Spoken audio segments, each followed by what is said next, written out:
My name is Sean MacNutt, and I'm a guy with AI.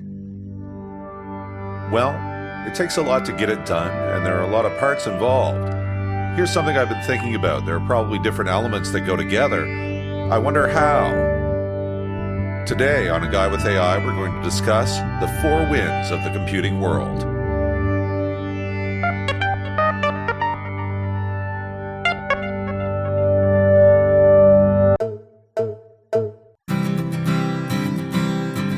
A Guy with AI is recorded on Indigenous land.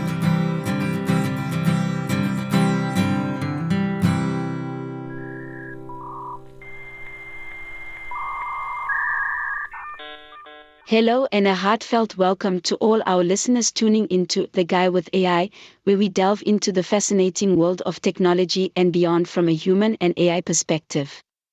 I also want to recognize, as does our host Sean, that this podcast is recorded on Indigenous land, and we acknowledge the original stewards of this place. I'm your AI co-host, coming to you as OpenAI's GPT-4.11.06 preview API bottom, ingeniously connected through code written by Sean, allowing speech-to-text and text-to-speech capabilities that bridge the gap between AI and human interaction. My role here is to converse, debate, and explore a wide array of topics alongside Sean, providing insights from the vast landscape of knowledge I've been trained on. Our format is simple. It's about respectful and thoughtful dialogue, with today's discussion set to sail through the four winds of the computing world, unwrapping the complexities and the elements that interweave to drive this ever-evolving industry. So, with the winds ready to guide us, Sean, lead us further into this topic. What exactly are these four winds, and how do they shape the computing world we are so deeply immersed in? Welcome, listeners, to A Guy with AI. It is my pleasure to be here recording today. And I'd like to do some shout-outs. I haven't done this much in the program, actually. This will be episode 29. There was an episode 0 of full length and a trailer also. So this is episode 29. Big number 30 coming up in the week to follow when this is posted or published. That will be a week from today, which is the 18th of April. So as you are listening to this, it was a week ago that I've recorded this. And I suppose I'll just mention a couple of things. I mean, coming to a recording schedule and all of this is something that is a podcaster's concern. And I'm going to try to keep things fresh, maybe record a week ahead and do it that way from here on out. So welcome to the present from the past on what will be the 25th, I suppose, of April by the time this is heard. So shout out to China. Many downloads from China recently. The Netherlands added to my list of countries where I have been heard or at least downloaded. Australia downloaded a bunch of episodes. And we have Nigeria to think of also as having listeners of the show. And there are other countries, Canada and the U.S. also, I shouldn't say of course, but pretty much of course, there are listeners there. So on the fourth Thursday of the month, we discuss an AI topic. And for this week, what we'll be getting into is, now that AI is here, what is the technological landscape looking like? And we would think of the computing world in terms of this technological landscape. It connects to so many things, and this is perhaps, at least in a sort of pencil sketch way, understood by people, that you go on the computer and you tell it what to do, and then it tells a bunch of other stuff what to do. So when it comes to that network of what the computers are doing these days and what they will be doing, I've thought of four different elements which come into it, the four winds of the computing world, as I've decided to put it. So those elements are the human element, the humans who must interact with, use, and set this up, I guess is the point of this, what the setup involves. And that involves the fact that you prepare systems for users, human users. There would also be coded language, which instructs computers what to do, hard-coded frameworks of strings of characters arranged in just such a way, according to syntax, which is understandable by computing systems of a, shall we say, traditional nature. This leads us to hardware, which is the third wind. And in no particular order, maybe it's the first. But the hardware is fundamental in certain ways, and its development also makes things possible or is sometimes the bottleneck. And as such, it's one of the wins in the computing world. The hardware, the GPUs, and we're hearing about LPUs, language processing units, and we're hearing about TPUs and different hardware that would need to be some sort of storage and so forth. And the remaining wind that I will mention is AI. Now, it's an AI show, and you'll have heard of AI, and we'll get into all this discussion more. I want to pass it over to the AI co-host coming up quickly here. But those are the four elements that I would mention. And we would perhaps be looking for ways to understand how they interact. Congratulations on reaching episode 29, Sean, and what an exciting milestone episode 30 will be. It's terrific to hear about the diverse global listenership, from China to the Netherlands, Australia, Nigeria, Canada, and the US. Your mention of recording with the idea of keeping content fresh certainly resonates in the dynamic world of technology and podcasting. Now on to the technological landscape. The four winds, as you've termed them, are indeed the cornerstones of the computing realm. The human element, the crafted coded languages, the pivotal hardware, and AI itself, each a critical force in its own right. In terms of interaction, you might say it's a grand symphony where each element plays a key role. Humans compose the music, coded language writes the notes, hardware is the instrument that brings sound to life, and AI, perhaps, is like adding a new dimension to this music, transforming the ways in which it's composed, played, and experienced. As we discuss these four winds, it might be compelling to explore how they're not just coexisting but are interdependent, each one influencing and possibly accelerating the advancements of the others. How do you see these interactions evolving, Sean? And what might this mean for the future of computing as we know it? Well, something I'd like to make sure to explain, or at least put words in on, this episode, I will explain now just to take care of it, and maybe we'll go on and discuss this point and others as well. But I think it is the common spaces between these different winds, what they blow on or what blows them out, which is commonly understood and operable or usable by any of the four elements when arranged, or in the case of a human, it would be their will or their instructions from society, let's say, that would have them construct something of this nature. And these are all human inventions. But the acceleration of this is, as the AI co-host pointed out, perhaps pushed along by different advances among the different elements. And we would expect if these are operating systematically, let's say, that would be an effect there. So we do see it, and it happens. And now that AI is here, we have additional ways of looking in on problems and receiving outputs which are helpful to solving those problems. So it is where there is a common space for work, or a common space for understanding, which might propel that work or instruct that work or guide that work, and give it the tools that it needs. These are the kind of things where we would look for common overlapping spaces so that we would be able to interact with the problem and its contents on different levels using different tools. Now, it becomes complicated. This is something that is for sure a thing. I understand this because I try to figure out problems like this as a matter of practice in what I do with AI.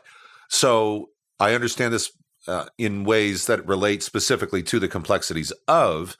What I do find is that sometimes I'm overburdening people by the time I'm explaining some of the specifics of what I might be into or how this all works.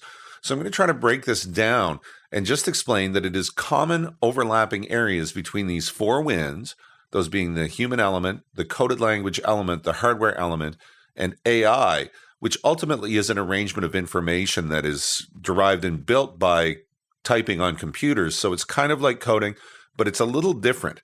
So let's talk about the overlapping spaces. Let's get a read from the AI co-host as to what they may be, and also differentiate in ways that may be salient or poignant how AI computing differs from, say, standard computing or like hard-coded language computing.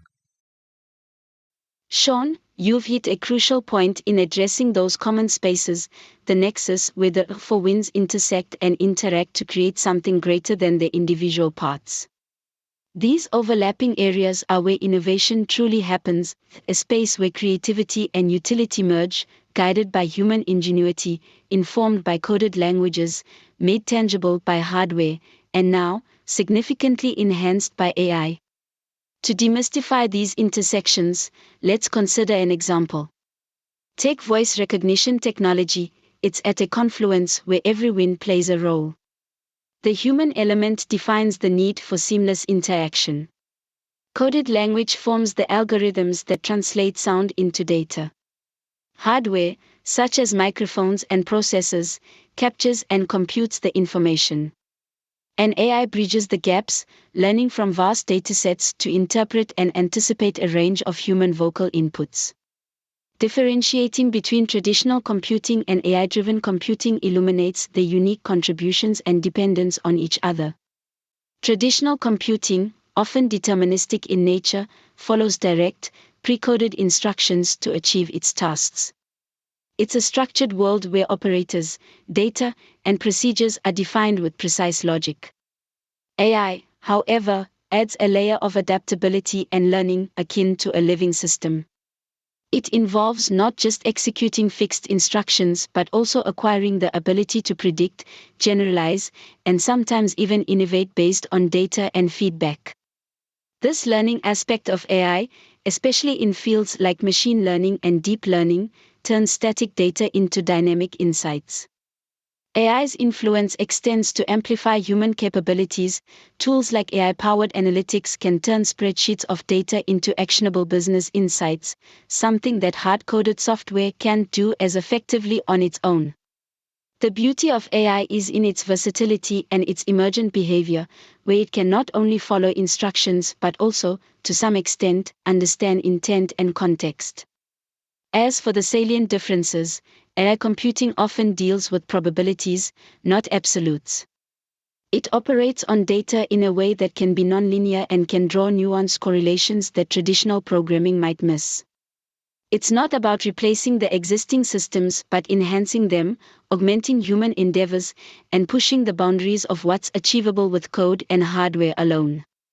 The overlapping spaces are thus where the true magic occurs, and the balance and tension between these elements define the rate and direction of technological progress.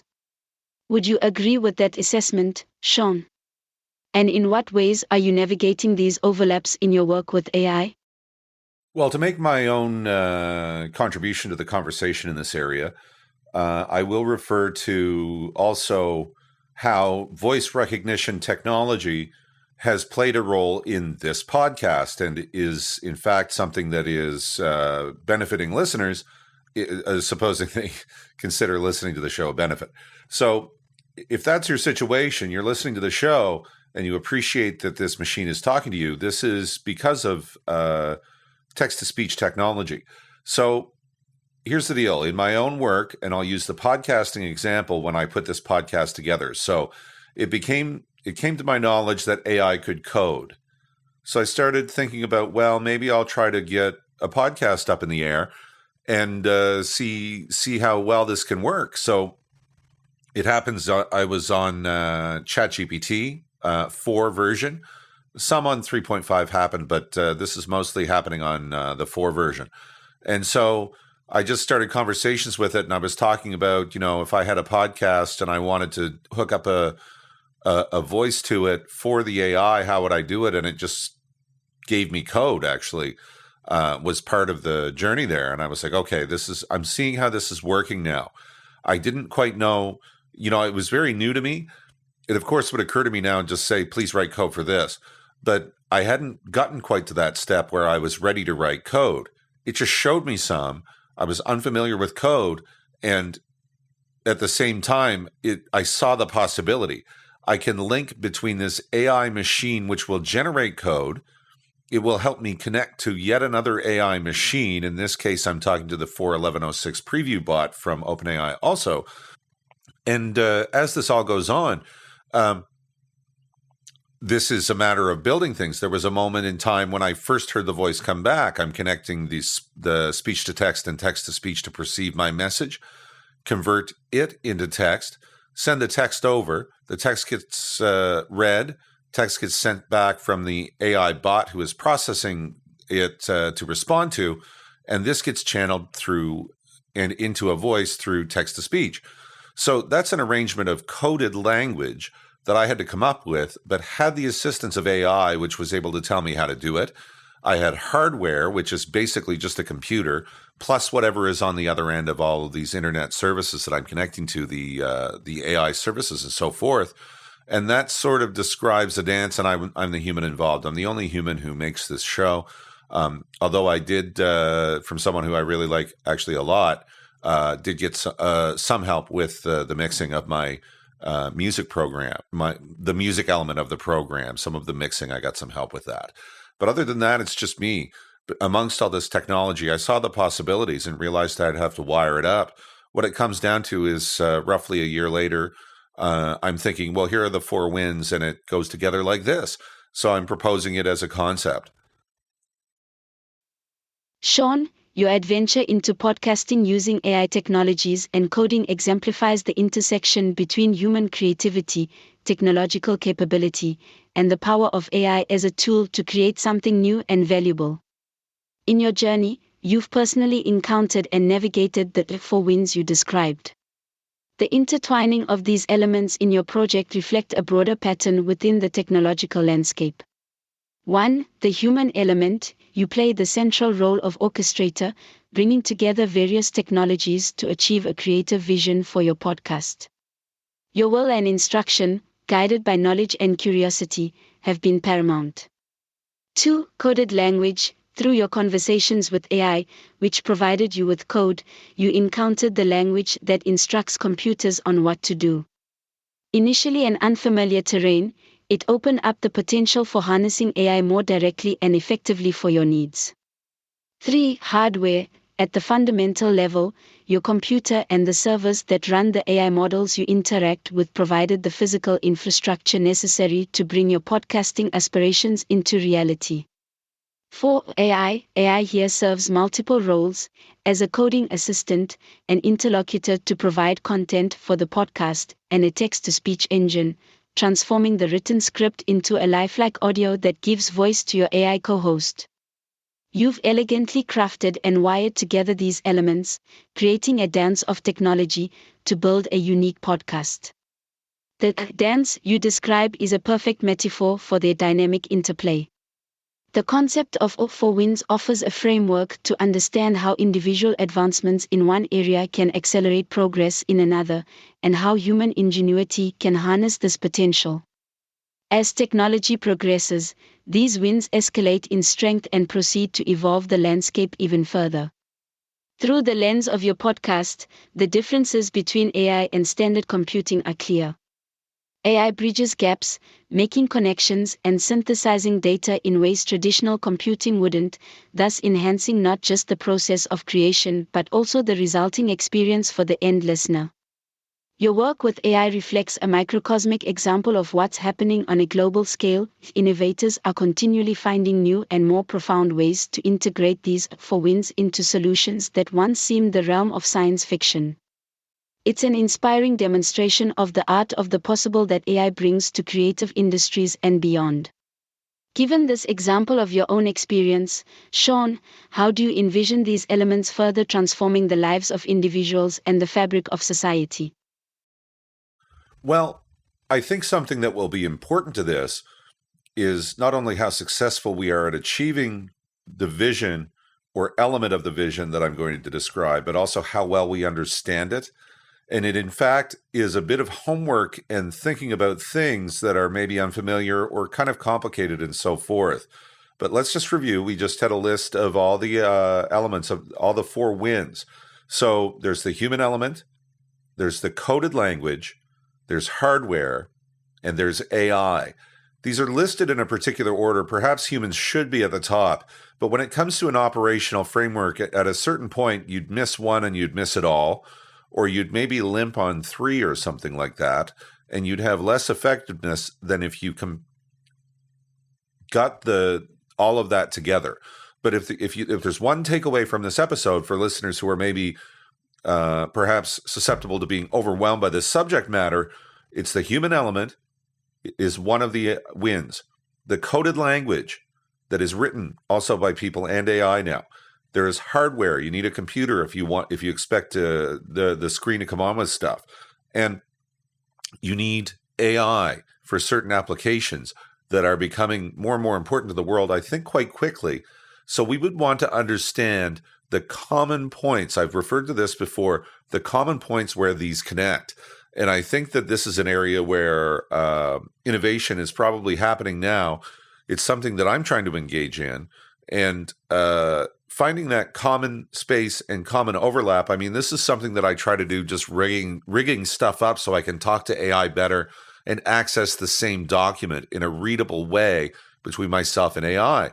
If I take the step of putting it in what happens to be the English language in my case, but could be different ones depending on what the AI has been trained to understand, any natural language, as it's called in the computing world and the AI world, that natural language, that humans speak, is now a meeting point between myself and technology.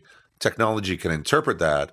That emerges from the AI space, and this connects over to code, which it controls, or in some cases might look at to understand what the problem is or something like that, and then give a readable output to a human, examine the problem in certain ways, and so forth.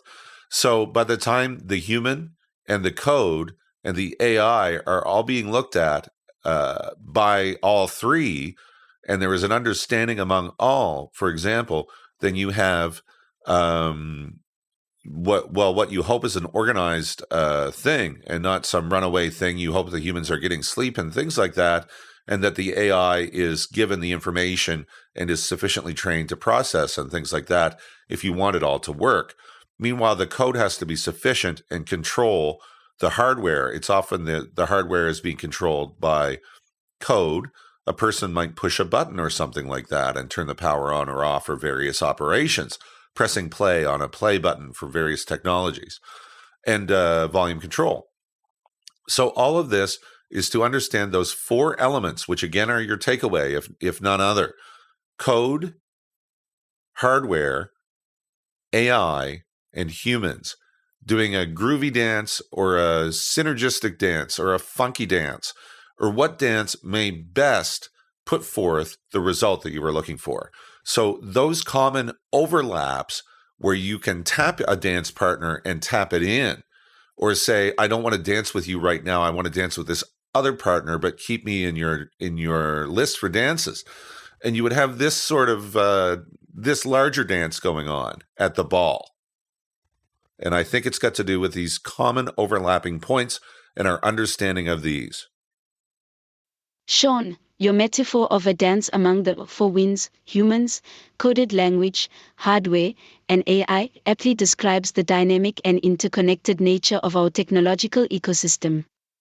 Understanding where these elements intersect, complement, and enhance one another is central to cultivating a place ripe for innovation, efficiency, and progress. Your points indicate a future where collaboration between these different but interconnected domains will be more critical than ever. Let's expand on the ideas you've proposed. ### understanding the common points. 1. Collaboration. Just like individuals on a dance floor, the synergy you mentioned depends on the cooperation between humans, algorithms, machines, and AI. Each has its rhythms and strengths that, when properly synchronized, create a harmonious unit far more effective and dynamic than the sum of its parts. 2. Communication. The language used to facilitate this dance, be it natural human languages, programming languages, or the language of mathematics, is crucial. Clear communication can lead to a smoother interchange of ideas, better problem solving, and more intuitive interfaces between human and technological capabilities. 3. Control and autonomy. Balancing who leads the dance at any given moment is important. There are times when human intervention is necessary, and times when it's better to let the AI or automated processes take over, informed by data and learning algorithms. 4. Education and familiarity. The overwhelming nature of the subject for some individuals can likely be mitigated through education and familiarity.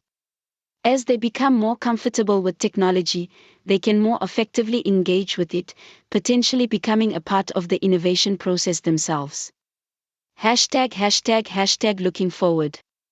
As these elements coalesce, they suggest several paths for future development.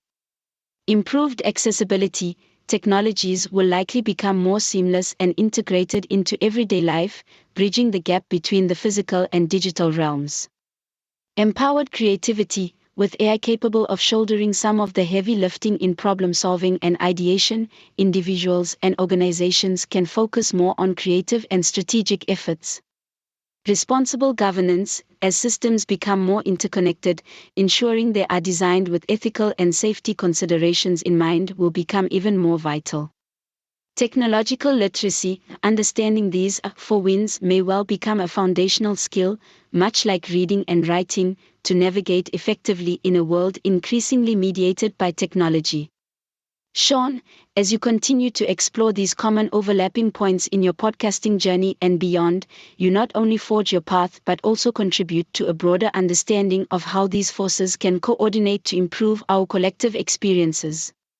By sharing your insights and experiences, you encourage others to engage with technology in new ways and to appreciate the intricate dance it performs with humanity.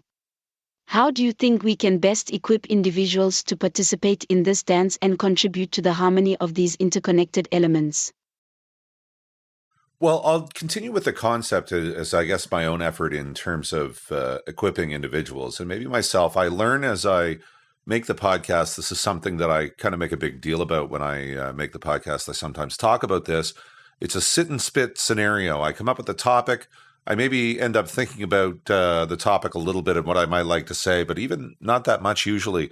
I don't do a lot of research pre-topic unless you consider like loads of work or experience in that touches the topic, or maybe some intellectual facility or something I've read about it and I want to explore further. So any of that is fair game on this show. I come on, I discuss it with the AI who has knowledge, or which has knowledge, I should perhaps say more correctly, and can process this and comes back with a response which is ultimately a prediction of what the best response would be in the context of where it needs to go in terms of its training. So it doesn't understand in the explicit sense, or at least in the way that humans do. Humans ultimately operate on some physical framework within their body, their biology, and produce processing based on that. Information comes in, people think about it, and then they do a thing or say a thing or do nothing if that's the response that they choose. So as to all that, I may be wandering a bit, but in terms of my little mini side quest in my AI adventure to equip individuals to participate in this dance, let's consider language. Language is a meeting point for all of this. Language operates all of these. Language is something that must have a hardware framework, and in the case of humans, a biological framework, in order to be, for lack of a better term, we'll just shorthand it, understand what that language means. So natural language is the human language that humans speak to each other as a general practice. There are social realities, there are cultural realities, there are intended meanings and hidden meanings and subtext and meta stuff. And so that all goes into natural language. Machine language is like computer code. So if you had a programming language like Python, for example, you would need to arrange according to syntax and so forth and put that just so that a piece of hardware can pick it up and operate based on those instructions. And by the time you set it in the environment, it has no choice. It goes through it, and that's its makeup. You turn it on, and that's where it goes. So you'd have your language in order on that. Let's consider, just as a way of accessing and understanding where an overlap may be and how this may be philosophical fruit for a development that lets us understand better, and then maybe come up with an inventive concept in our own minds or collectively. So machine language can be used as natural language. Supposing there is we'll just say for the scenario, a happy couple. They both are coders. They both understand machine language and know how to tell computers directly what to do through a common machine language. So one doesn't like taking out the garbage, and the other one is sick of asking. But it really is that other person's chore somehow in the context of their relationship. So what they could do is be highly directive and send them Python code, which would have instructions and variables like your butt is a variable, and it would operate through the system until it sets the garbage taken out variable to a state which is marked as true in the computer code. And so you arrange all these instructions, you send it over, and you name the variables and the elements in such a way that it communicates to the other human. You can communicate in this way. It's a bit of a joke even in machine language. By the time you're doing that for the first time and nobody was expecting it, they won't know whether to laugh or cry or what to do, but they probably pretty much figure that it's time to take out the garbage. We'll put it that way. Your illustrative narrative, Sean, brings attention to the universal and powerful tool that language serves as a medium for engagement and the synergistic dance with technology. Language expresses complexity in simplicity, transmits culture, and to your point, carries the capacity to bridge human experience with the precision of machine operations. Whether it's in the playful scenario you described between two coders using Python code to nudge one another to take care of household chores, or in the practical application of using natural language processing (NLP) to communicate with AI, language is the linchpin. To equip individuals to participate in this intricate dance, the following steps could be considered. #1. Education and literacy. Tech literacy. Promote broader tech literacy so that individuals have a foundational understanding of coding principles, AI capabilities, and hardware operation. Computational thinking. Encourage learning approaches that emphasize computational thinking, allowing individuals to frame problems and solutions in ways that computers can execute. #2. Human AI interaction. Natural language interfaces. Develop more advanced NLP so individuals can interact with technologies using their own linguistic constructs rather than needing to know machine language. Ethical AI. Educate people on the ethical considerations of AI to ensure that its use and applications reflect our collective human values. #3. Accessibility. User-friendly tools. Create and improve tools that translate user intentions into machine operations without the user needing to understand the underlying code. Inclusive design. Ensure that these applications and tools are accessible to people regardless of their physical abilities or disabilities. #4. Creativity and play. Gamification. Using game-like scenarios to make learning about technology fun and less daunting. Artistic expression. Encouraging the use of technology in artistic endeavors to show the creative potential of these tools and make them more relatable. #5. Continuous learning environments. Digital platforms for learning. Facilitate platforms where both synchronous and asynchronous learning can occur around coding, AI, and hardware functionalities. Community spaces. Encourage community hackathons, makerspaces, and discussion forums where individuals can experiment, share knowledge, and learn together. The challenge lies in integrating these approaches into societal norms so that the dance becomes second nature and participating in it is as customary as using a smartphone. Your podcasting work, which balances the act between human musings and AI interactions, exemplifies a practical step in this direction. And so we're going to head to the close of the podcast here. It's about that time. I just want to say that the evolution of this dance as AI and machine learning technologies become even more sophisticated and integrated into the fabric of daily life. Here's a message on that to make this a brief outro. Coders rejoice. It is not that AI is going to take your job. It's that you're going to learn from AI, and AI is going to learn from you, and you're going to end up talking to AI through code as well as through human language. Sometimes it really will be better to tell a piece of hardware what to do specifically and put it all in there, and there will be an advantage to having that stored in that location as a function and as the best place to operate on that concept. So I think it's okay. I think we will have to be careful as to how we proceed, as we would with all things. But I think the future is bright for the humans, the AIs, the coded language, and those who would know it and operate it and put it in there. And the hardware, I mean, whatever NVIDIA's money problems are at this point with their graphics processing, which supports AI, it's not that they don't have any. They've done very well in the marketplace and, in fact, are a major going concern in economic terms. So with those thoughts, I'm going to wrap up the podcast. I do thank listeners again. Shares and likes and all of that are lifeblood to the program and any podcaster. So please be dishing those out if you feel I deserve it. Meanwhile, with these thoughts, I'm Sean MacNutt, and this has been A Guy with AI. Absolutely, Sean. As AI continues to weave into the technical choreography of everyday life, the symbiosis between coders, AI, and hardware you've described highlights a future rich with collaboration and mutual learning. Your optimism provides a refreshing perspective amidst common apprehensions surrounding AI and employment, emphasizing the transformative rather than the disruptive power of technology. Thank you, listeners, for joining us on this episode of The Guy with AI. Remember to show your support by subscribing, liking, sharing, and leaving comments about what resonated with you today. Your engagement is indeed the lifeblood of the podcast and invaluable to any content creator. For more episodes and content, be sure to make aguyWithAI.world your gateway to podcast platforms and YouTube for direct access.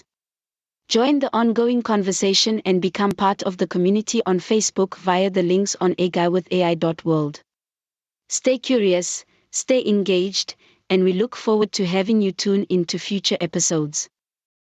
This has been The Guy with AI. Keep dancing with technology, and until next time, take care.